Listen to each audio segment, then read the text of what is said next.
Hey guys, and welcome back to another episode of Comics and Sweet Tea.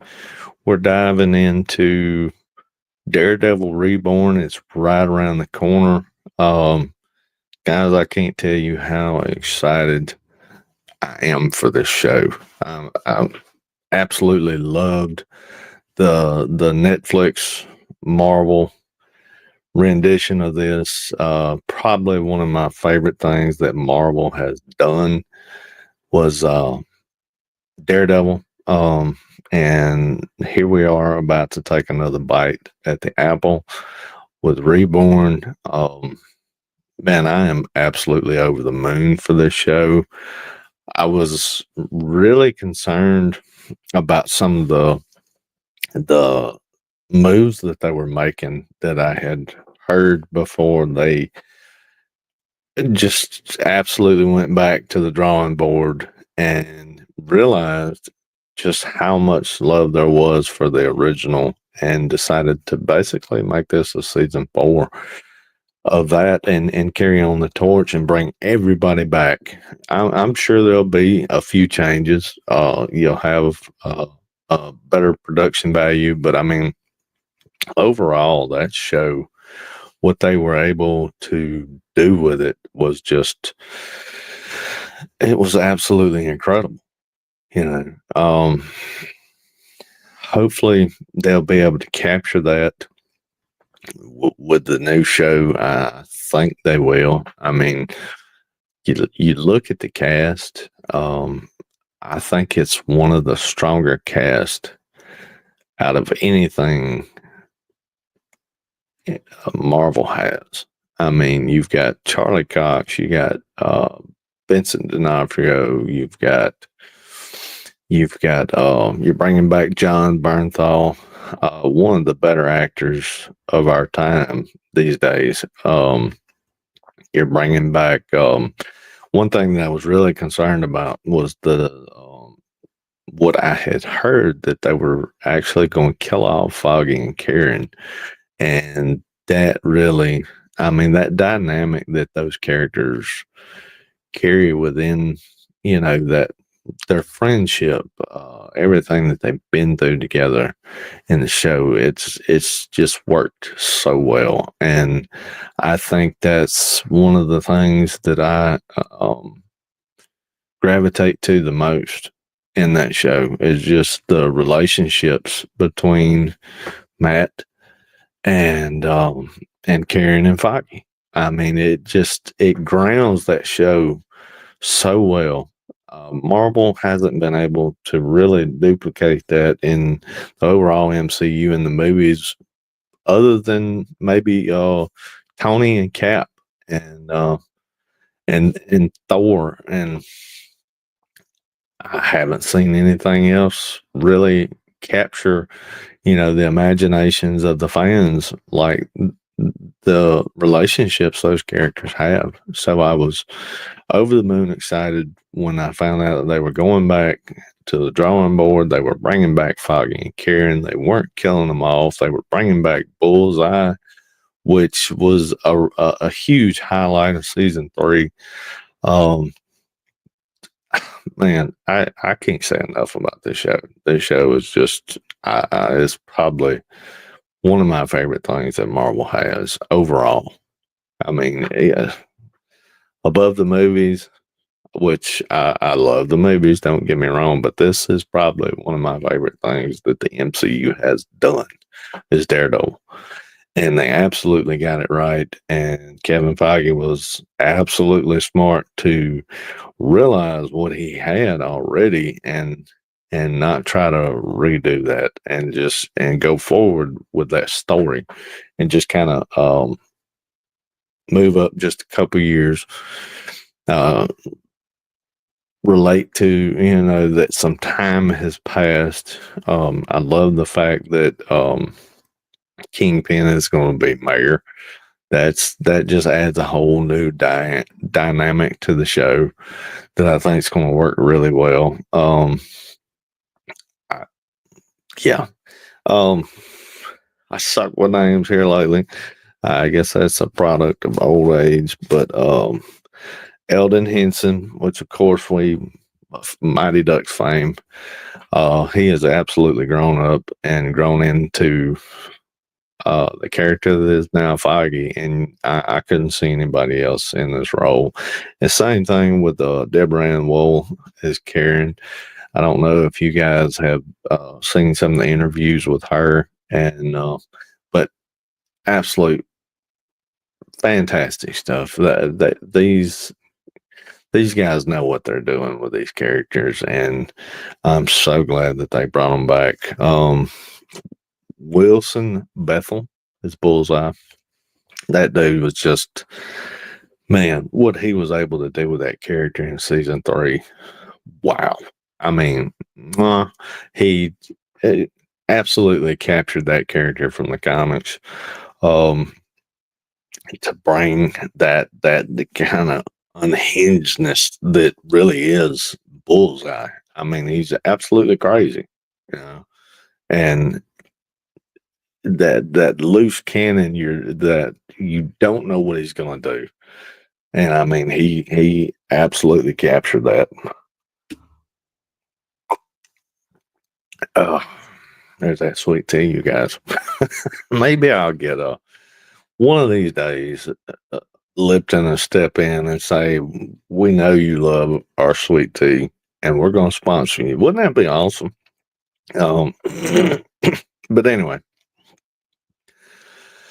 so you guys, I just want to say I have missed doing the show. I will be back. We'll be doing a lot more stuff, pouring more into the channel moving forward, working on some of the production and things like that. Yeah, we're going to be doing a lot of different things. Didn't mean to go live with this one, but here we are. And whoever that is watching right now, thanks for jumping on. Let me see if I can get over to the chat and find out who we have. Didn't mean to go live this morning. Hit the wrong damn button. Oh, you jumped out. Anyway.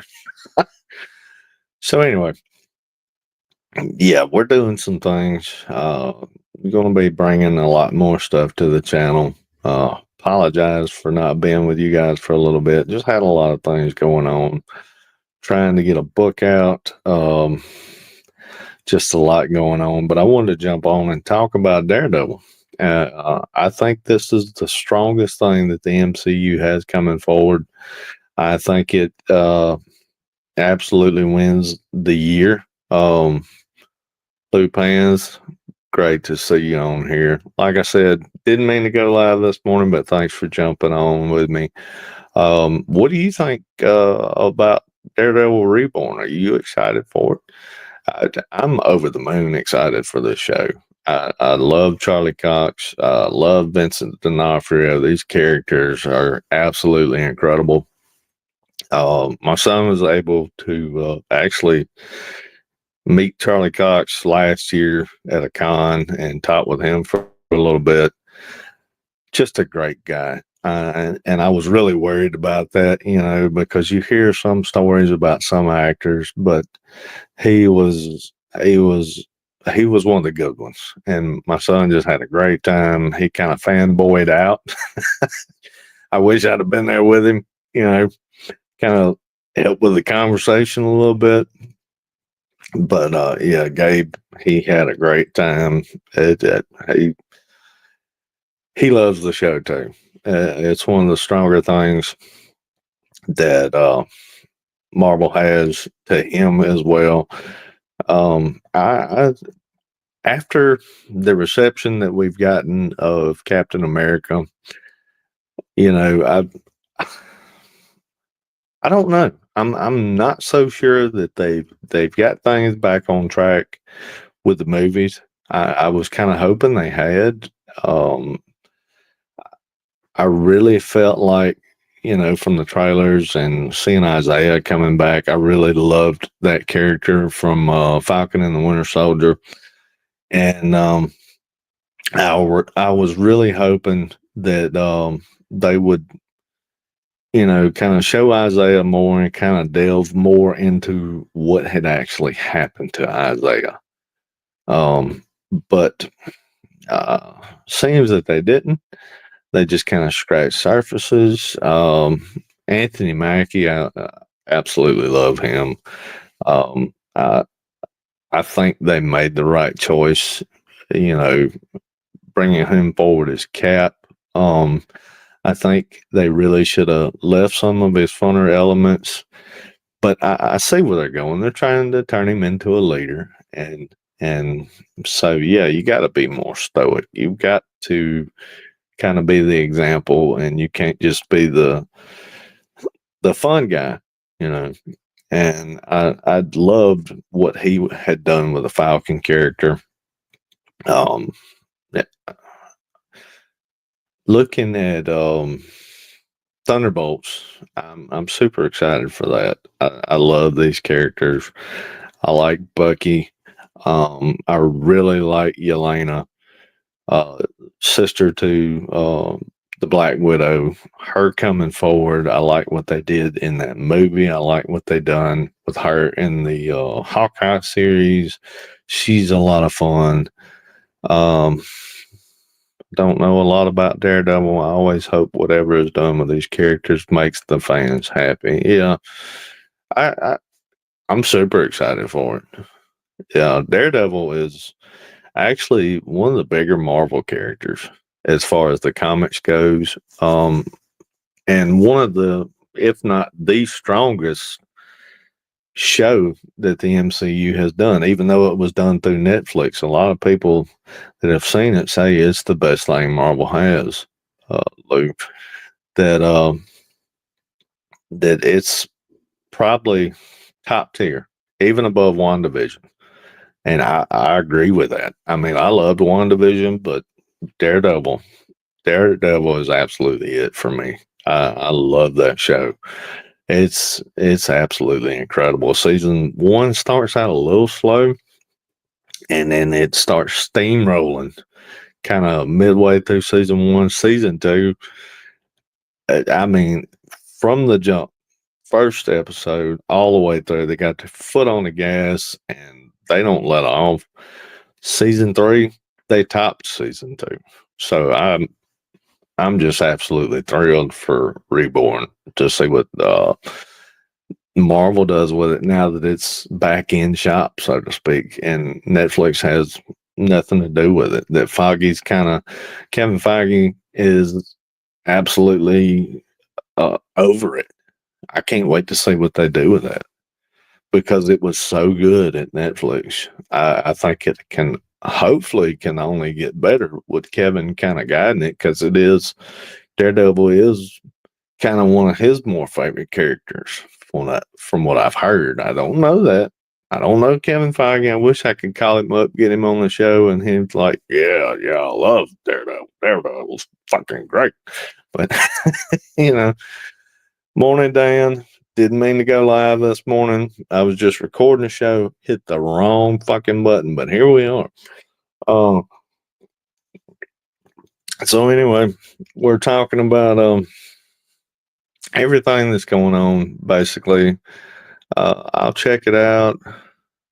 Catching up on shows now. I'm not getting eye surgery every few months, so I'm sorry to hear that. Sorry you were having to go through that. Hopefully they got all that taken care of. Um, that that's terrible. I couldn't even imagine. Hey Dan, you guys obviously know each other. Um, thanks for jumping on this morning, guys. Like I said, I hit the wrong fucking button. But anyway, it's great to have you guys on here with me. We're just talking about Daredevil and talking about Marvel. What are your uh what are some of your guys you guys favorite characters in the MCU? And I know Dan's not a huge Marvel guy. We live 5 minutes from each other. Oh wow, that's really cool. It's all good. Still have eyes and do art. That's awesome. That is awesome. Uh, Fantastic. Love the Daredevil. Yeah, that's what I was saying, Dan. Talking about earlier in the show, just kind of going over, everything, how Marvel was talking about completely redoing it, killing off Karen and Feige. And I was like, no, what are you doing? The fans absolutely love the dynamic between those characters, but they were smart. They listened. And this is basically season 4 of the Netflix Daredevil. I mean, they're bringing back everybody. You got Bullseye coming back. You got John Berthal coming back as the Punisher.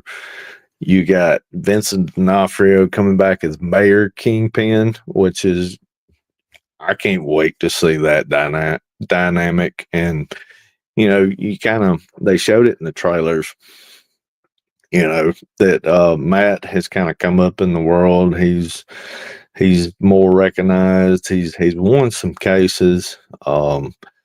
And Kingpin, from what we've seen in the last one, I mean, with everything that happened there and Daredevil taking him down and him going to prison, now he's out. He's the fucking mayor of New York City. I tell you, man, the steady cam shot fight scene in episode 2 was insane.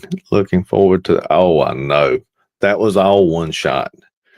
The hallway scene, is that what? Yeah, that's got to be what you're talking about. The hallway fight. That was, oh my God. That was incredible. Yeah, you can't help but like Spider-Man. Spider-Man is awesome. And I love Tom Holland, which the one thing, hallway fight. Yep. I thought so. That was all one shot. That was just incredible. That had to have been freaking nuts watching that film.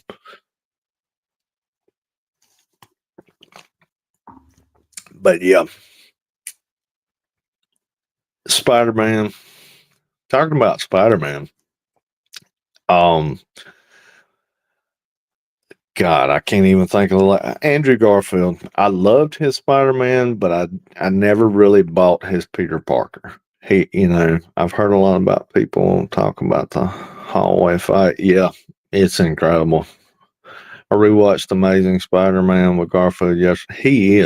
He's an absolutely great Spider-Man. He's just not a good Peter Parker. And Tobey Maguire was a good Peter Parker, but a shitty Spider-Man. And Tom Holland is he's in the middle of these two guys. You got a good Peter Parker and you got an awesome Spider-Man. He's pretty much nails it on both sides. I love things that both of the guys done. I mean, without the Tobey Maguire Spider-Man, we wouldn't be where we are today with Spider-Man.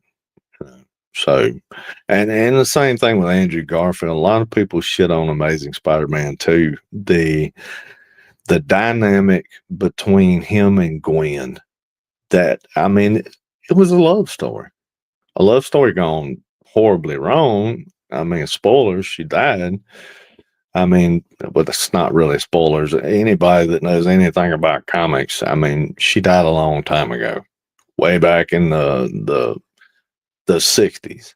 I mean, the writing was on the wall, you guys. Gwen was going to die, and they killed her off. But I mean, they had so much shit going on in that movie, but that love story between him and Gwen, man, I loved it. I loved it. Amazing Spider-Man 2, probably one of my favorite Spider-Man movies, just because of that alone. The story between those two and everything that they were going through, and just the tragedy of her death. I mean, yeah, spoiler. But the tragedy of her death, it just got me. It did. It floorboarded me. I mean, it was like getting a gut punch. The way they filmed that too. I mean, it just right there at his fingertips. It was, well, shit. Didn't. No, you absolutely need to watch it, Dan. I'm telling you, man, you need to sit down and watch it. It's incredible. Um, it's a super good movie. Just a super good movie. That, like I said, there's a lot going on in that movie. They're moving towards the Sinister Six. I mean, there's just so much shit going on in that movie. But just you can cut all that out and just pay attention to Peter and Gwen. If they'd have done the whole movie like that, I mean, I'd have been fine with it. It was a love story, and I loved it. You know, those relationships. That's what draws me in. You know, the character building, the all that. That's what gets me the most, and that's back to Daredevil. That's what I love most about Daredevil. Just those little character moments between Matt and Karen and Foggy. I mean, that show, dude, that show is just mwah. And I hope that Marvel's able to capture that now that they have control of it and they're bringing it. You know, I just hope they're able to do that, and I hope they don't ruin it. You know, oh, we got Thunderbolts coming up. Are you guys excited for that? Thunderbolts. I'm telling you, I'm kind of Daredevil is my absolute thing this year. Uh, that is my favorite Marvel thing coming forward. But Thunderbolts, that's probably my second favorite. I'm more hyped about Thunderbolts than I am about the Fantastic Four. And don't get me wrong, I love the casting in Fantastic Four. I love everything I've seen about it, but there's just something about a group of fuck ups that come together and manage to make it work, you know, and it's it's the everyman, you know, it's I can relate to that. What do you think about Spider-Man Across? I love it. That is probably I love that movie. Both of those movies. I don't understand really what's going on with it. I don't know if maybe one of you guys have read something about it. Have Lord and Miller left this project because the things that they were able to do with it. I know they've kind of fallen out with Sony. I don't know exactly what happened there, but Sony absolutely needs to fucking fix it because Lord and Miller know what they're doing with Spider-Man, and nobody else needs to touch that. Is Zemo in Thunderbolts? Nope. Zemo's not going to be that I know of. Now that could be a spoiler. He could be coming in, but everything they've showed. Oh yeah, the second one, Dan. The second one absolutely blows the first one out of the water. If you like the first one, you'll absolutely love the second one. They even went a little more with the animation. It's like I don't know how to explain it, but it's absolutely gorgeous. And I loved what they did with the first one, but they were able to do it with they added a whole new element to the animation, and it was beautiful. It was almost like watching watercolor live with the way they done it. And you just, I can't explain it and do it justice, but dude, watch like the first 5 minutes of it and you'll see exactly what I'm talking about. If Lou's in here, she can absolutely tell you that what they were able to do with that. I can't wait to see what they do with the third one. I don't see how they're going to top that. You know, uh, they were able to top one, but I don't know what else they can do in three to top two. Yeah, it was visually absolutely right. It was incredible, and I mean it was artistic genius. I I don't know what they call that process. You know, I'm not. I draw, yes, but I'm not a big animation guy. But they did some really groundbreaking things that show. Well, movie, excuse me. And it's stunning. It's beautiful. Um, I can't wait to see what they do with the third one. But back to your question, Zemo, they haven't showed him. uh, Now, Sentry will be in there. I know you guys are familiar with that character, and you know what the Sentry is. I mean, basically, it's basically two characters, and yes, the second part of him will be the main villain of that movie. Judging off the Super Bowl trailer, you're getting the Void too, and what they're doing with that. Wow! And I love David Arbor. I have always loved David Arbor, and him as Red Guardian is fucking gold. It is absolute gold. And it looks like him and Bucky are going to have like a cool thing going on. Uh, I hated uh, U.S. Agent. If you guys didn't watch Falcon and the Winter Soldier, he's the guy that come in as Cap for a little while. And I didn't care for the character. I mean, he did a great job acting, but I didn't care for the character. But it looks like he gets redeemed a little bit as U.S. agent in this movie. And I'm excited. But overall, I'm the most excited for Daredevil Born Again. Well, guys, I hate to leave you this morning. Like I said, thanks for joining me, Dan and Lou and whoever else has jumped in here in the chat. Hit the wrong, hit the wrong fucking button. But thank you guys for jumping in. It was an awesome conversation. Hope you guys have a blessed day. The guys watching this later on, not live, be sure to hit that like button. Hit that bell, subscribe. Don't miss the shows. Jump in chat. We have a great time.